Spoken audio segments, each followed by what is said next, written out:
coming tonight. I am Dr. Michelle Dow. I am the new Director of Student Services for the North Allegheny School District, so it is wonderful to see people out and about. We are also going to be recording the event tonight, which I think everyone has been told that, so that we can post this later for people to view. So North Allegheny has really made an effort to focus on the mental health needs of our students. We've all talked about how we've seen an increase in those needs and what we need to do. So I'm actually amazed at what we have to offer here. I think it's wonderful. We have great connections with the community, and I think it's something that we all need to be aware of, what resources and programs that we have. So tonight is a focus on that piece so that we can let everyone know what we have to offer and a way to help anyone who's having any kinds of needs in this area. So Mr. Doug Brinkley, who is our SAP coordinator, he's housed actually here at NAI. He's done a wonderful job of putting everything together. So I am going to hand it over to him, and thank you all for coming. Thank you, Dr. Dow. As I said, I'm Doug Brinkley. I'm the Student Assistance Coordinator here at NAI. I think the key thing that when we think about the people at NAI is we have a lot of great ones.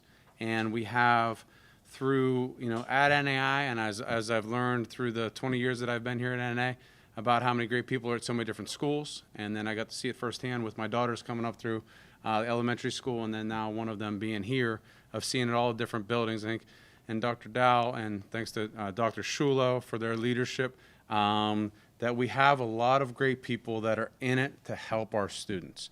And they're in it to find ways for our students to be successful. We have tough times coming out of COVID, quarantine, all the different things going on. And, typical things that we always have of students becoming ninth graders, transitioning to middle schools, transitioning to NASH, starting school. But to know that as a great group in student services of counselors, school psychologists, social workers, student assistants, and really most importantly, the teachers that your students see every single day are really great people. And that's, the help of the great leadership at Central Administration and our building administration to be able to help the students and find ways to be successful. A couple of things as we go through tonight, we're recording the presentation so we can share it out social media wise, get it out to a lot of different people. We have hard copies of the presentation that we'll make sure everybody has. We'll also be sending out a recommendation form to all of you guys to be able to give what topics you'd like to talk about, the different things that you'd like to see us talk about in the future, looking at different speakers. So we'll share that all out with you. And we'll collect all of your email addresses at the end so we can get you all the information that we can. As a big part of NA, we have great people within the schools. As a part of student assistance, my job is to look for great supports outside of our schools and in the community. And we have three groups of people here today. We have Kara Kelly and Janae Edwards, who are from MAPS, from the University of Pittsburgh, the program that comes in and helps our students at the senior high school. We also have Anna Meehan from Glade Run. She has been with us for a year. She is a part of our school-based mental health program. And then we also have Rusty Hewitt. Rusty Hewitt is from the Allegheny County Office of Behavioral Health. So three people that we rely on when students need support outside of our school district. So they've always been great to us, and we appreciate them presenting tonight. So now I'm going to pass it on to Kara and Janae. They're going to talk about the University of MAPS program and different supports to help students out. Great, thanks, Tom. Do you want to stand on this side because you're shorter? Thanks so much. We can't say enough about how our partnership with NA. MAPS and the University of Pittsburgh has been in NA for many, many years, and we just really value the partnership that we've built. So again, my name's Kara Kelly, and this is my coworker, Janaea Edwards. And we work for the University of Pittsburgh MAPS program. MAPS stands for Maximizing Adolescent Potentials. I'm a behavioral health liaison, and Janaea is a prevention specialist, and we are associated with the School of Education. We're a little nonprofit off of the School of Education down at Pitt. So if someone is referred to the Student Assistance Program here at NA, in any of the buildings, every building in North Allegheny has a SAP team. A parent has a choice of whether or not they want their child to for us to conduct a screening with their child. So the screening tool that we use is called the CANS, and that's the Child and Adolescent Needs and Strengths Assessment. Basically, it's allowing the student, regardless of age, K through 12, to really think about what's going on. And we concentrate on screening and looking at the whole child. So that's how they're doing socially, academically, what their home life is like. We go over if they have any safety concerns. We cover anxiety, obviously their mental health well-being. With the older kids, we do cover suicide ideation, drug and alcohol usage, but we also concentrate on the strengths. Every time we conduct a screening, we are talking about, hey, what are the things you're good at? What are the things that you like to do that just make you feel good and make you feel happy? And also we concentrate on that concept of hope. Always making sure these kids that we work with have something to look forward to. And if they're not able to identify that, then that's obviously something that we work on with them. The SAP program and our screening, it is voluntary. So it doesn't matter K through 12. If there's a kiddo who doesn't feel comfortable and doesn't want to talk to us, we're there for support, so we never force. Our screenings are completely confidential, even with the school and the parent, unless there's a safety concern. So with the littler kids and even the older kids, if they're telling us something that we feel is important for the school to know or the parent to know, we ask that child, hey, is that something that we can talk to mom, dad, grandma, or whoever's at home? Or is that something we can talk to your teacher about? Because we might be able to help you there. And then, of course, if there's a safety issue, if anybody we screen wants to harm themselves in any way, wants to harm someone else, or someone else is harming them, we always tell the kids we have to break confidentiality because the safety of everyone involved is obviously our priority. We do not diagnose. We are mental health professionals. We do not diagnose. And then when we collect all the data from their teacher, from the SAP team, from the parent and the student, we put together recommendations of how we can support that child. Janaea? Thank you. All right, so we are going to talk a little bit about mental illness. It seems like during this day and time, a lot of people are struggling mentally. So we're going to talk about mental health a little bit. Mental health is the overall wellness of how you think, regulate your feelings, and behave. But it's a little different than a mental illness because a mental illness is a mental health disorder, and it's defined as changes in your thinking, behavior that causes stress, and it could disrupt your personality and your ability to function and even socialize with people. Thank you. Teen mental health stats, 50% of all lifetime cases of mental health will develop before the age 17. 60% of our youth with major depression do not receive any mental health treatment. And that could be because maybe they don't recognize that they are depressed, or they are afraid to speak up about it, or even embarrassed about it. Leaving only approximately 30% of our youth receiving consistent treatment, and that's about 7 to 25 visits a year. Some common factors that can contribute to mental health issues in teens can include environmental, genetic, and situational. And some most common factors include busy schedules, which a lot of teens have busy schedules with school, some work, some play sports, the pressure to succeed. They may feel stressed about getting into certain colleges. Social media can put a lot of stress on a lot of people and play with their self-esteem a lot. Underdeveloped coping skills and relationship difficulties. And obviously, if I can just add, Janaea, obviously with COVID and students coming back into the school buildings, for a lot of these kiddos, it's just simply getting up and coming to school. So there are some common factors that we're seeing coming out of COVID. But again, these are just a few of the common factors that we're seeing in students. So now we're going to talk about protective factors and risk factors. And I'm going to click on this link here. Okay, so as you can see, there are a ton more risk factors, which is on the left here, compared to the protective factors. And some of them are, low self-esteem, anxiety, parental issues, divorce, death in the family. It could be anything. And these are all risk factors, but it doesn't have to be just that. We obviously know mental health can happen to anyone, regardless of their background, their economic status, their family status, but these are shown to be risk factors that can increase a mental health disorder. Some of the protective factors, positive physical development, feeling good about themselves. We know that kids who are confident and have good self-esteem tend to do better. Academic achievement, emotional regulation, good coping skills, good relationship with parents, etc. So that's just some of the risk factors and protective factors that go into this.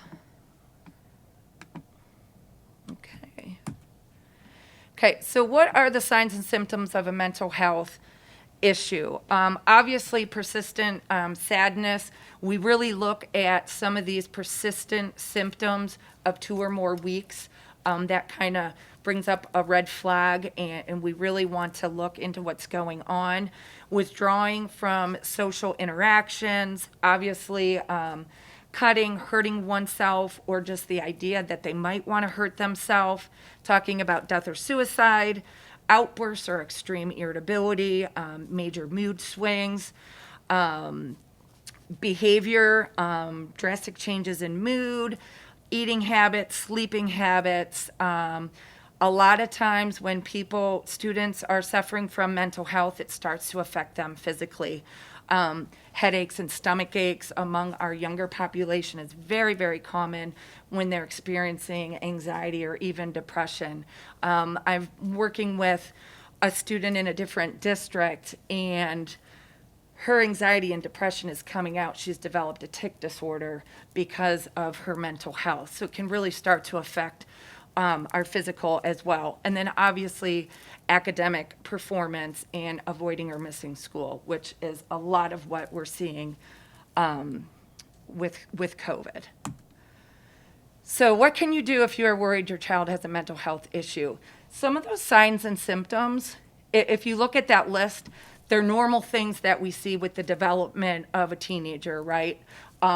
Puberty, the extreme mood changes and everything. So, but you know your child the best. So when you know that something isn't right, they're not acting themselves, considering all those signs and symptoms, that's a red flag. It's kind of like, you know them best, so kind of trust your gut. If you feel like something's going on, it probably is. So be empathetic and connect with them, obviously, check in on them. I was working with the same student that I just referred to, and we were talking about a situation where she goes, I don't know what happened. I just started crying, and it was a hard cry. I don't know what brought it on. I don't. And my mom wanted to help me. She, came over to me, and she's trying to hug me and telling me, let's pray to God, and this and this. And she's like, Miss Kara, that's not what I needed in that moment. I know she loves me, and I know she's just trying to help, but in that moment, I didn't want to be touched, and I didn't want to pray. And so we talked about, well, what could your mom, if she sees you upset and she obviously wants to help you, what could she say? And we kind of came up with, what do you need right now? How can I help you?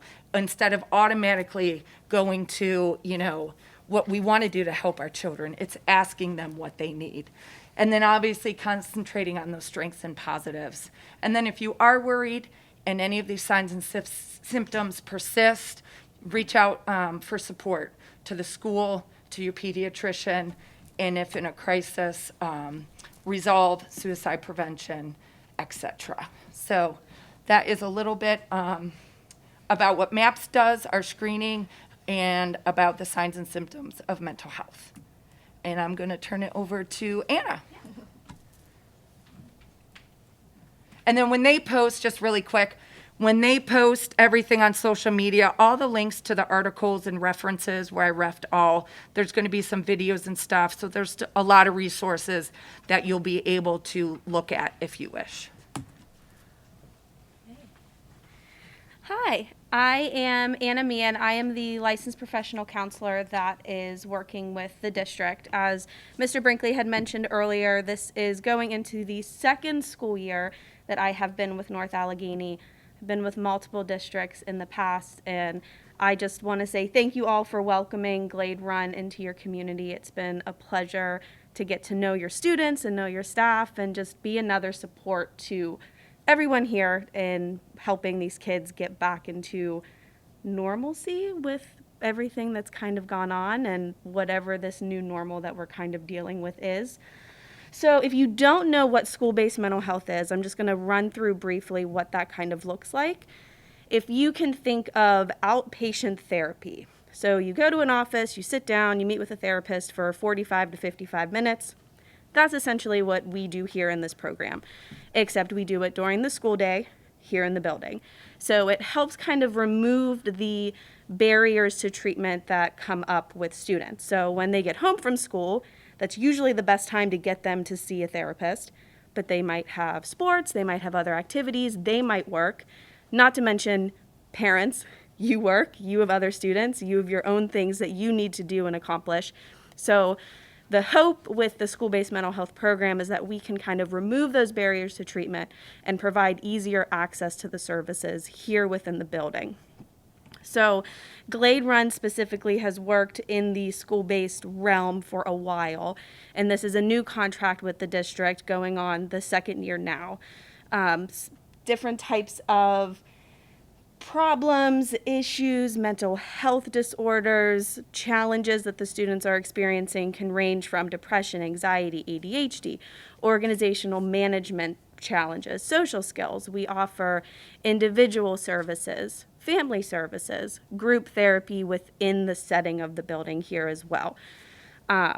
We meet with the students one time a week. It's typically for a class period, and that's where it falls into that outpatient regulation program, where if you need more than once a week, then we're looking at a different level of care. So something that's a little bit more intensive than outpatient mental health. So with this contract and within the outpatient school-based realm, therapists can be licensed or non-licensed. So what that means is, can they accept credentialing insurance, or is it more of the like medical assistants, UPMC type clients? So who do we work with? So within the building, we try and, sorry, my throat's like so dry, I'm like coughing. Within the building, we try and keep contact, keep connections with SAP, with the county liaison, the student teachers, guidance counselors, special education support staffs. We try to include an entire team approach so that it's not just working with the student, but with the student's entire team to make sure that we're including everyone.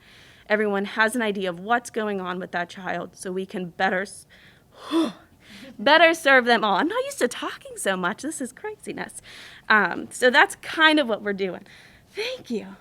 I'm usually the one that's listening, not talking, right?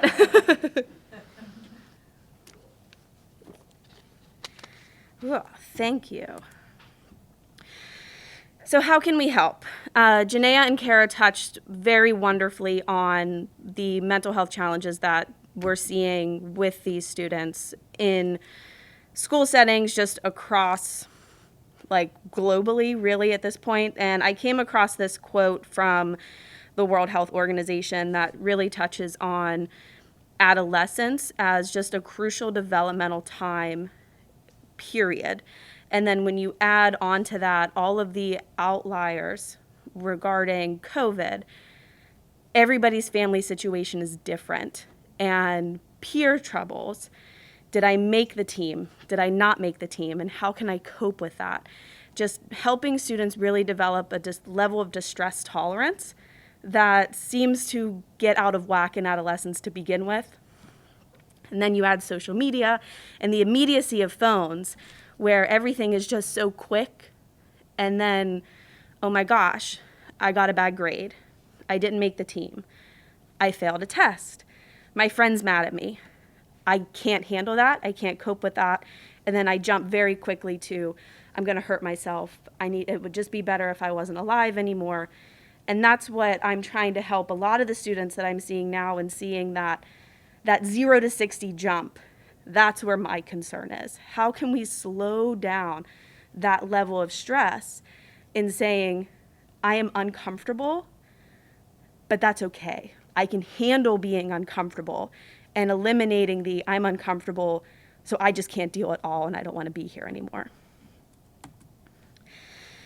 So with that, last month, September, was actually Suicide Awareness Month. So I'm kind of like extending it a little bit into October because I think it's important.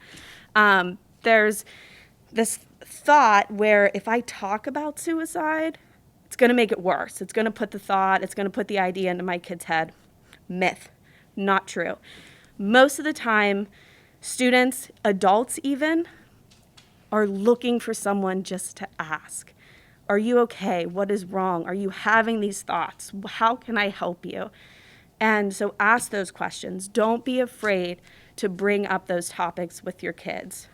Sit them down. Like Kara said, you know them. You know how they respond. You know how they interact with their friends. You know how to ask those questions. Just don't be afraid to. The Columbia Lighthouse Project is amazing. And so I linked it here for you guys. And what I'm going to do, I'm going to open up this actual scale. And I'm going to scroll down here. I'm going to go through this. So the Lighthouse Project is a research-based approach to assessing for suicidal thinking among children, adolescents, and adults. And they have it broken down into specific sections of people. So these scales can be asked by anyone. You don't need to be a mental health professional to ask these questions. This one right here is specifically you can see it on like the little URL up there, the community parent card. Like, this is a good resource for parents, and it lays it out very nice with their little color-coded options that I love so much. Very easy question. Sounds easy because I say it every single day with about 9 kids a day. But have you wished you were dead or wished you could go to sleep and not wake up? It doesn't use the word suicide, but it can give a good picture on where your child or where the student is in their thinking. Have you wished you were dead or wished you could go to sleep and not wake up? Very different. I'm having a rough week. I have 8 tests in 9 of my classes. I have a football game on Friday that I have to go play my trombone in. Band festival over the weekend. I have work. So yeah, I kind of wish I could go to sleep and not wake up. Okay, well then question number 2, have you had thoughts of killing yourself? Sometimes individuals will say, yeah. Sometimes it's no, I just wish I could go, I just want to go to sleep. I don't want to deal with school. I'm stressed to the max. I don't want to kill myself.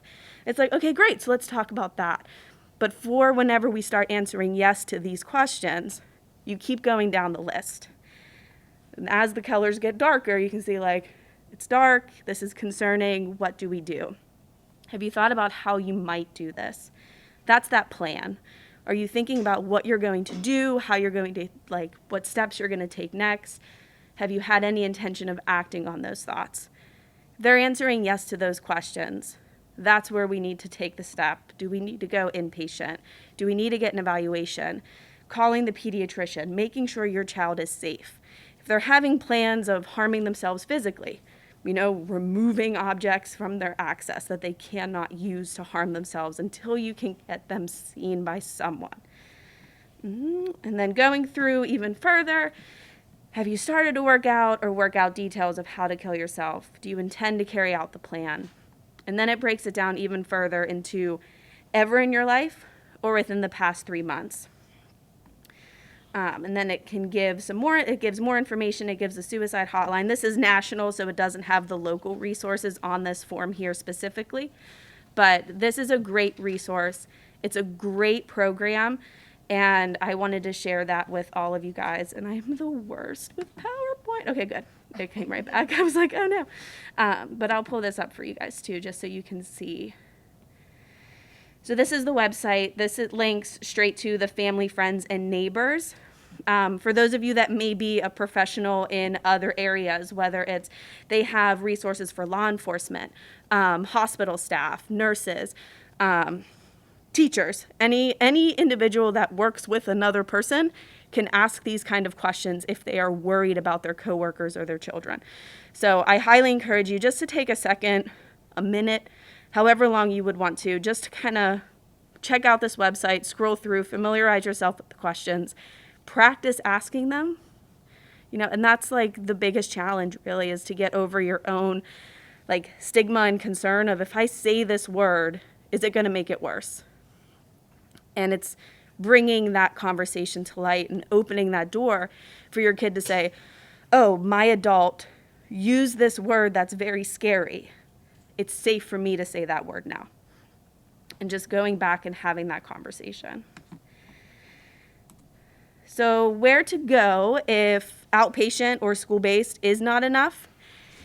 So going back to that thought of, if my student or my child or whoever I'm working with needs something that's more than 41 minutes at NAI or NASH or 45 minutes at the middle schools once a week, because sometimes students do. There are different programs. We can coordinate with our SAP team. We can coordinate with the county. There's also plenty of resources within the area. And part of my hope and my job is, even if I'm not working with your child, if you need help navigating or accessing those services, that I can be a support to that as well. There are plenty of different intensive outpatient programs, which is outpatient just more often throughout the week.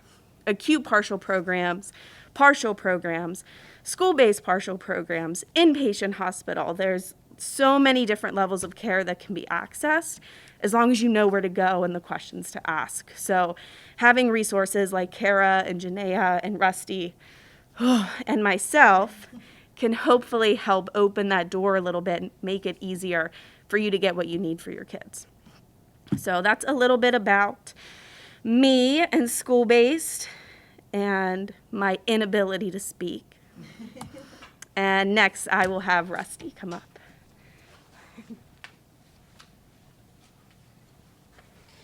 Hi, everyone. Let me just familiarize myself here. What did I do? It took me 1 second. Okay. On the bottom? There we go. Okay, sorry about that. I almost crashed the presentation once today, so this is twice. My name is Rusty Hewitt. I am a school-based liaison for Allegheny County Office of Behavioral Health. The Office of Behavioral Health is a Department of Human Service office that is tasked with creating publicly funded behavioral health services or mental health services and substance abuse services for Allegheny County residents. And the Office of Behavioral Health has multiple different bureaus within it, but some of its services include adult mental health services, child and adolescent mental health services, substance abuse services, and then there's services for special populations like those incarcerated. Looking at the Office of Behavioral Health, and I wanted to talk a little bit today about difficulties accessing behavioral health systems or treatment services. And looking at the Office of Behavioral Health, the Office of Behavioral Health is a good starting point. If you look at the slide, on the bottom of the slide, there's a phone number. That is a phone that answers 24 hours a day to the Office of Behavioral Health. And if you have a child that has a behavioral health concern, if you have a loved one that's adult age has a behavioral health concern, someone in the family with substance abuse concern, then if you call that number, you'll be linked to the appropriate Office of Behavioral Health department, and someone will be giving you a call back, usually within 24 hours, to help you set up whatever services are needed. So what is a school-based liaison? So I work as a school-based liaison. Allegheny County is pretty resource heavy. School-based liaison is not something you see in pretty much any other county, maybe across this nation. The school-based liaison position was created approximately 20 plus years ago, and it was put in place in the Mon Valley, Pathfinder, and Sunrise schools, or the AIU 3 schools for children with exceptionalities. The purpose of the position was that many kids within those schools had multiple disabilities, had multiple needs, and needed to be multi-system connected with supports or resources. But it was almost impossible for families to be able to figure out how to navigate this big system. What happened at that time is the county created a position to act as a single point of contact for those schools, for the educators in those schools to go to help their students get connected to the appropriate behavioral health services or child system resources, or for families within those schools to reach out to that school-based liaison, and for the school-based liaison to work directly with the families to get connected to the appropriate behavioral health or child system resources. Shortly after that time, a Surgeon General's report came out that identified the Mon Valley region of Allegheny County as one of the more needy human service regions. And at that time, the county expanded the service out to Mon Valley schools, the Mon Valley area school districts, and eventually offered it as a free service for public schools across the county. What started out as a one-person project is now 5 people. I have 4 additional colleagues. 3 of us are assigned to suburban schools. 2 of us are, and then I have 2 colleagues that are dedicated to Pittsburgh public schools. And what does a school-based liaison do, then, is the question. It's a lot of things. First and foremost, we help school districts build behavioral health supports within their district schools. We help them build school-based outpatient services. We help them build student assistance program. We have community and school-based behavioral health teams in some schools, therapeutic classrooms. So because we're the administrators of behavioral health services in the county, we can provide that technical support in building supports and services within a school district. We are available for educators, for consultation or for technical support to educators. If a teacher, a social worker, psychologist, any district staff is really struggling with trying to figure out resources and supports to help a family out or help an individual out, they can come to us. Just say, hey, I'm working with this child. The child's 10 years old. Have this, or this going on, and my job is to help brainstorm solutions and resources to provide for those educators to help them work with the family and get connected with whatever supports or services that they need. With the appropriate permission, I can attend school meetings and work directly with the family. We would want the family obviously to be on board with that. We can provide phone support. A lot of what I do is talk to families. Sometimes I come to events like this and it's the first time meeting somebody I've been talking to for years. But we can attend meetings with appropriate permissions. I can provide phone support to families, and the focus would be identifying whatever the child's need is, what the family's need is, and making sure that they get connected with whatever supports or resources is needed to rectify the problem. Because I work for the Office of Behavioral Health, which is under the umbrella of the Department of Human Services, I can work with children that are cross-system connected. Occasionally, I will have a child that gets brought to my attention that may have child, youth, and family services involvement, or may be connected to the Office of Developmental Support, sister offices to the Office of Behavioral Health, where there are communication barriers sometimes whenever schools or whenever providers within schools are trying to resolve issues for children that are multi-system connected. Because I work for the Office of Behavioral Health and because they're sister offices, I can communicate across systems and kind of figure out what resources is the Office of Developmental Support putting in place. What supports do I feel like needs to be put in place, and just really work to coordinate those services and try to do away with the duplication of services or multi-systems, multiple systems putting in resources that's duplicated by another system or support, and then leading to confusion with the family. So we're there to kind of help coordinate services across multiple different systems.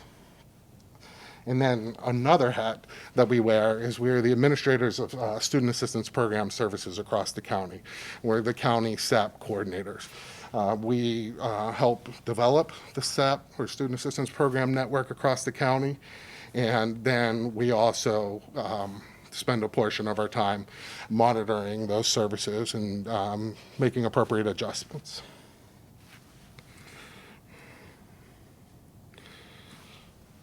So I am the school-based liaison for the North Allegheny School District, and the district had asked me to come out and just kind of talk about how to deal with adversity and whenever trying to obtain services. So hopefully I can provide some tips on how to get connected to the supports and resources that you need, because times are difficult. Like any other field, the behavioral health system experiences staffing shortages. We're seeing wait lists develop. Some of those wait lists, I've heard like a provider say, I have 34 kids on the wait list. Some providers are shutting down completely, saying, I don't want to keep a family waiting for long. But then there's other providers or other resources that have immediate openings. So I'm hoping to be able to provide you some tips that if you're experiencing difficulties accessing the system, or if your child is in a lower level of care and needs a higher level of care, but it's going to take forever to get that service in place, hopefully I can provide some tips to help you mediate some of those barriers, and then at least provide some additional support up until the point your child gets what he or she needs.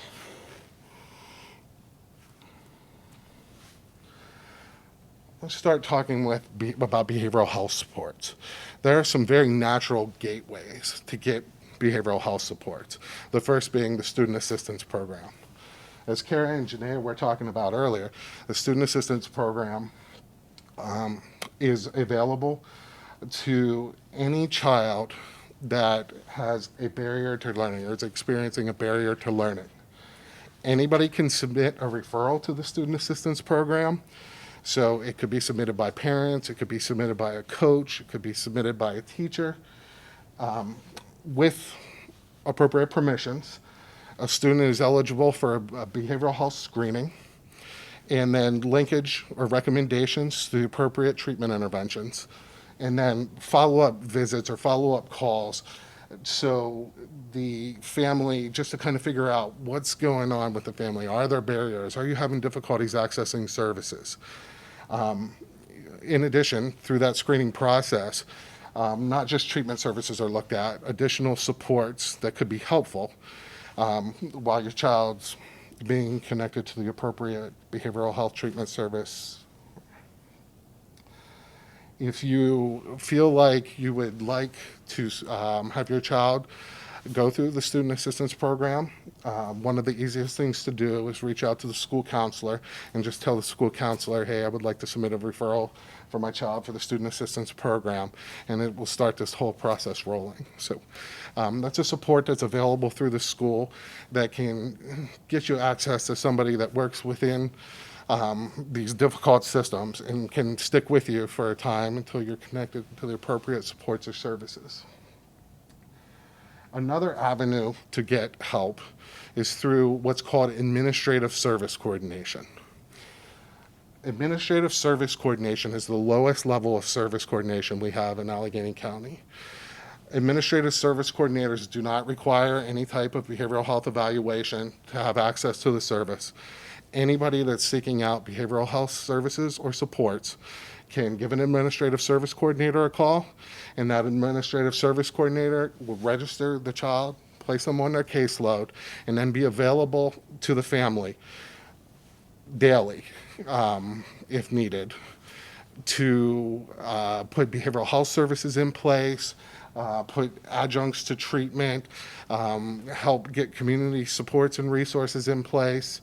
And administrative service coordinators aren't quite as visible as the higher level blended service coordinators, but many administrative service coordinators can attend school meetings, participate in treatment team meetings, and just be part of the child's overall treatment plan. Administrative service coordinations are free, and the easiest way to access them is to just give one of these providers a call. I had difficulties with this link this morning, which created a lot of the chaos from this morning. But my understanding is that links will go out with this entire presentation on it. And I'm going to see if I can get a link to our resource guide that has this document in it. But these are the different administrative service coordination units throughout Allegheny County. It's as simple as giving one of them a call, telling them what your needs are for your family member, and then they spring into action and start working to get you the appropriate supports and resources in place.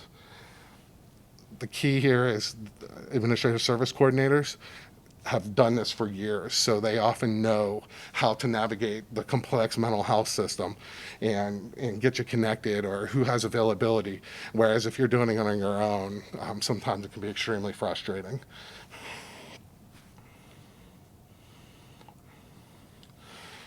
If you have a child that's experiencing any type of crisis situation, Allegheny County has two different 24-hour a day, 7-day a week, 365-day a year psychiatric crisis programs. We have Resolve Crisis, and Resolve Crisis is for anyone to reach out to for whatever they deem to be a crisis situation. Resolve Crisis has 24-hour a day, 7-day a week phone crisis supports. They have 24-hour a day, 7-day a week mobile crisis services, which are two-person teams that will go anywhere in Allegheny County to provide crisis counseling and assessment. And Resolve Crisis has a 24-hour a day, 7-day a week walk-in center. The walk-in center is an underutilized resource. I probably should have highlighted that. For some families that have children that are really struggling and need higher levels of care, or in some cases maybe on the verge of hospitalization, the family will take the child to the hospital, go through a very lengthy emergency room process just to be given a referral and then have to wait. Through Resolve Crisis, that walk-in center will do 24-hour a day, 7-day a week crisis assessments, and sometimes it can cut down the time that you would spend in a hospital situation or something like that. Resolve Crisis also has 72-hour crisis residential beds for individuals 14 years of age or above. That's another underutilized resource right now. Whenever kids are really struggling and in some situations having difficulty accessing hospital services they may need, kids can go, 14 and above, kids, adults, can go to Resolve Crisis, and they may be eligible to stay in those 72-hour crisis residential beds where they will receive crisis counseling. If they're there for a 24-hour period, they will meet with a psychiatrist. The psychiatrist will do a level of care assessment, essentially, and make a determination of what level of care is needed. Sometimes it will help prioritize a child and get them access to services quicker. And if necessary, if a child just needs a break and needs support, then they can stay in those 72-hour crisis residential beds and get the crisis and take advantage of the crisis counseling services. Did you have a question? Oh, I'm sorry. So through the crisis residential, I just want to make sure I point this out. Individuals, children and adolescents that go to Resolve Crisis and utilize those crisis residential beds are in a separate area than adults. They would only be housed in the part of the building that works with children and adolescents. They wouldn't have exposure to the adult population that may be there as well. If you want to use the walk-in center, the address is listed here. It's 333 North Braddock Avenue, which is the Point Breeze area of the city. And you can just take a child there, family member there, 24 hours a day, 7 days a week. Another crisis service that's available in Allegheny County is the Cactus Program, or the Child and Adolescent Crisis Team Intervention Service. The purpose of the Cactus Program is to provide specialized child and adolescent crisis services. If Cactus is being utilized for a child, they provide the 24/7 phone support, they provide 24/7 mobile crisis support. But the difference is that when Cactus is called, their primary focus is trying to avoid inappropriate hospitalizations or out-of-home placements. So the idea of the Cactus program is to come out, meet with the child, try to de-escalate the current crisis, and then get the child re-engaged in whatever activity he or she should be doing, whether it's going to bed, doing their homework, going back to school. For the Cactus program, there is a registration process, just basic paperwork that the family would sign off on, saying that the Cactus program can provide services to the child. But once that paperwork is signed, and once a child's enrolled in the Cactus program, one of the things I've been really using while families are trying to get connected to treatment services, I've been using the Cactus program scheduled visits.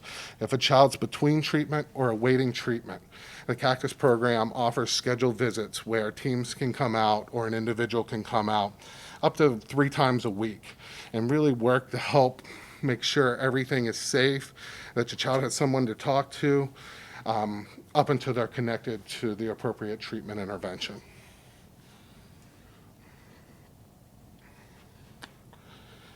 And anybody can do a referral to the Cactus program.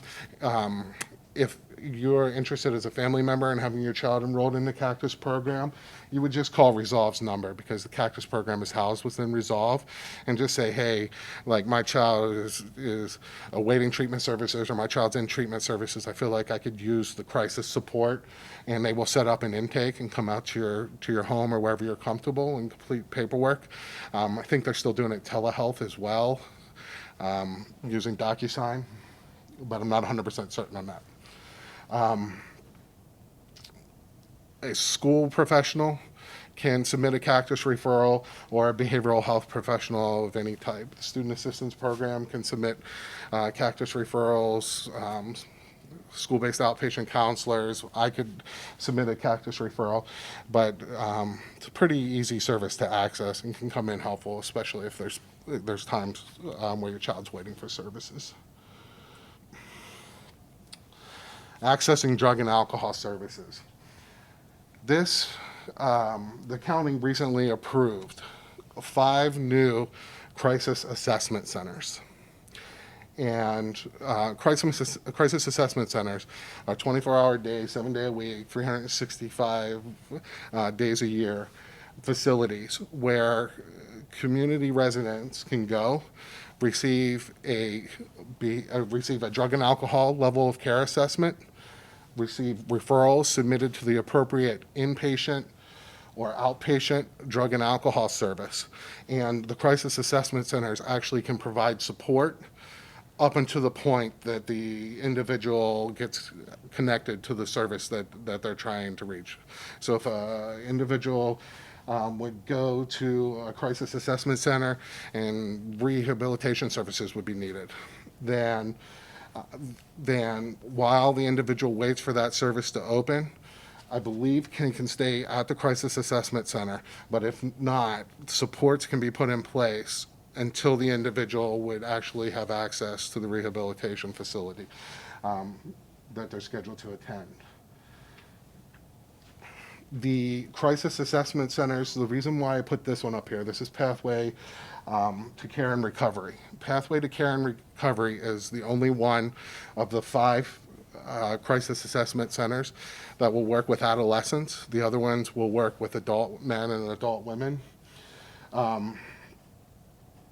The Pathway to Care and Recovery, what I really, really like about them is that they will do mobile crisis assessments for children and adolescents.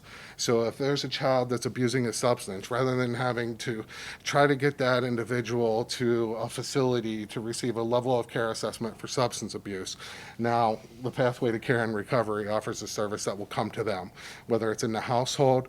I'm using it for a family now, and their child's actually receiving the assessment in the school.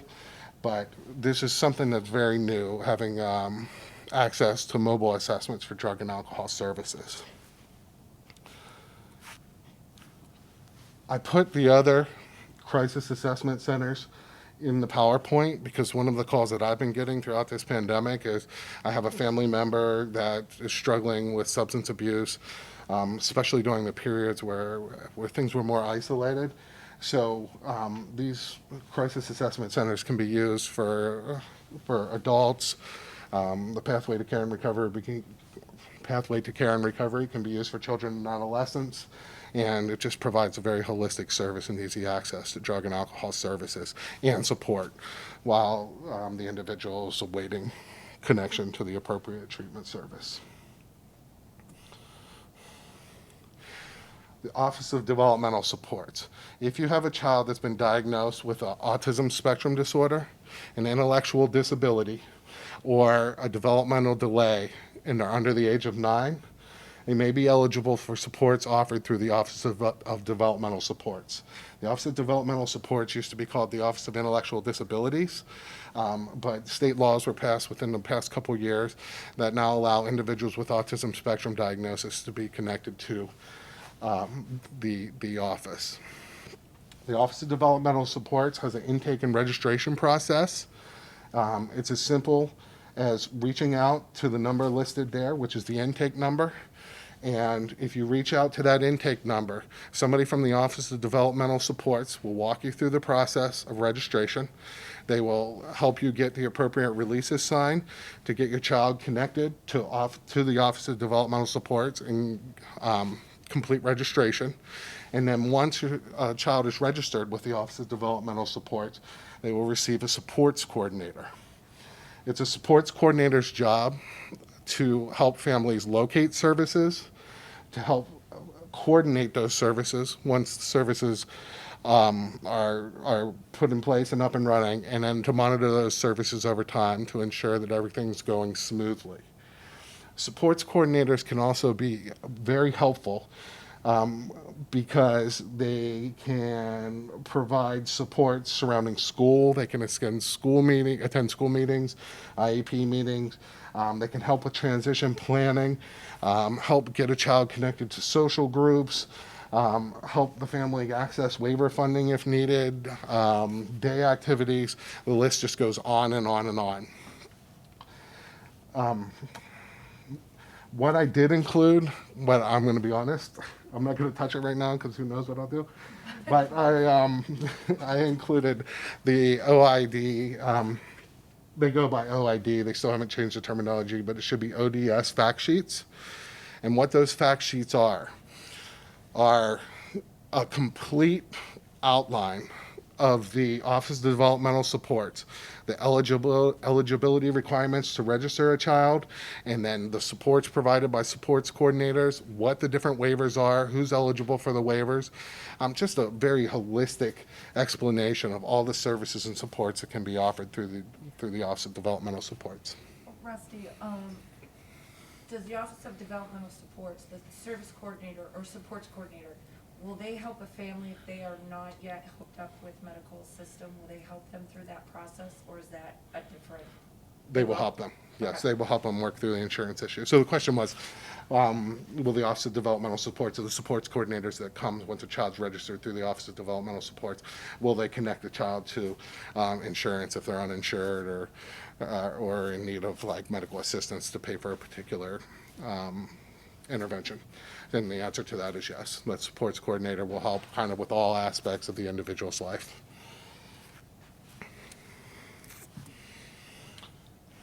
Education specialist. So through the Office of Behavioral Health where I work, what's also offered is education specialist. It's a free service, and the objective for the education specialist are to be available to community residents to provide consultation surrounding education issues. They're there to assist families in building 504 plans or special education plans. And they're able, with the family's permission, to attend school meetings and work as a support for both the family and also the school district. Educational specialists are called educational specialists because they don't work like traditional educational advocates. The objective of the county's education specialists are to come to a fair and accurate the goal is to come to a fair conclusion as far as what supports are needed for a child. Sometimes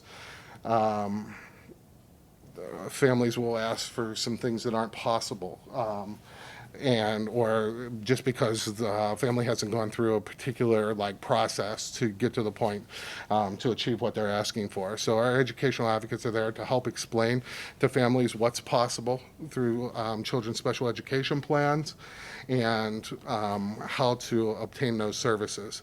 And they're there to work as a team and for it to not be conflictual, not be conflictual with schools. So just to come to a fair special education outcome and make sure a child has what they need academically in their special education plans or 504 plans. We have 3 educational specialists on staff. We have Kelly Haas, Julianne Patterson, and Clint Hauser. I included their emails, and I also included their phone numbers. If you feel like you would like to talk to an educational specialist, then you can. There's no kind of definitive referral process. You can reach out to one of them directly. You can reach out to them by phone. You can reach out to them by email. You can reach out to all 3 of them and see which one calls you back first. But they're available. Reach out to them, they'll be in touch, and then they'll start helping you out with whatever the educational needs may be.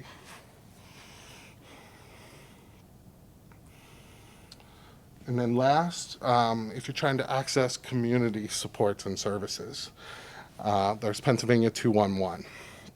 Pennsylvania 211 is a United Way helpline and data warehouse for community supports, not only in this area, but across the state.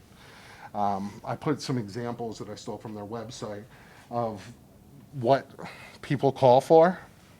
I did highlight COVID-19 because if you click on the link there for Pennsylvania 211 Southwest, the first thing that comes up is a whole list of resources for those affected by COVID.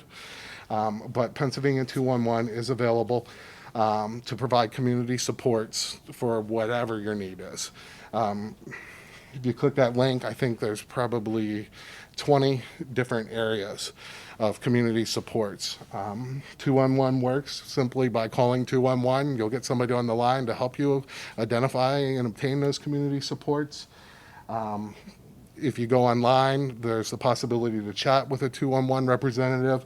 You can email a 211 representative, and I think there's even a text option now, but I'm not sure how that works. And then if all else fails and you're really struggling and you're just hitting dead ends, you can call me directly. I'm available on my email, or my work cell is probably the easiest way to reach me, and be happy to take your call, help get you pointed in the right direction, and get you connected to whatever supports or services are needed. And then last, I included the link to the Allegheny County Department of Human Services.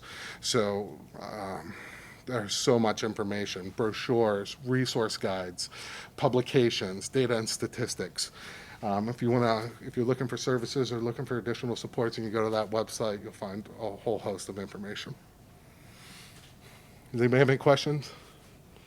Does anybody have any questions for anybody tonight? So, if you wanted to use the link, a parent can make a referral to that? Anyone, like you said, anyone, is that part of the student action? Did you say Glade Run? For Lead Run or the student For the assistants, student assistants. anybody can make Or a parent, a anyone. teacher. We cover several districts. We have so many high school students that are advocating and referring themselves because they're ready for some support.